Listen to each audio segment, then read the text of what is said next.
আক্রমণে সিলেট একাদশ, সেখানে পাল্টা আক্রমণ সৃষ্টি করা রবি তারকা ফুটবলার হবিগঞ্জ খেলোয়াড় কল্যাণ সমিতি, সেখানে পাল্টা আক্রমণ হবিগঞ্জ ম্যাটো তারকা ফুটবলার শারজান কিংস মধ্যমাঠ থেকে সিলেট একাদশ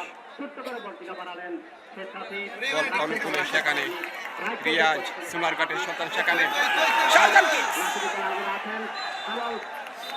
আপনারা শারজান কিংস যিনি 3 মিনিট আগে উঠে সাথে সাথে সেই নান্দনিক ফুটবল খেলে চমৎকার একটি গোল করেছেন সেই শারজান কিংস। সম্মানিত ফুটবল ক্রীড়াপ্রেমী বন্ধুগণ, আসলে আজকের যে মধ্যকার একটি ম্যাচ আমরা দেখতে পাচ্ছি, সিলেট একাদশ এবং হবিগঞ্জ জেলা একাদশ তারা আজকে মোকাবেলা করতেছে। এখানে দলীয় গোলরক্ষক হেলাল রয়েছেন, সিলেটের গোলবারের দায়িত্ব যার কাঁধে তুলে দিয়েছেন সেই হেলাল। তারকা ফুটবলার শুভ রয়েছেন দলীয় গোলরক্ষক হবিগঞ্জ একাদশ। সেখানে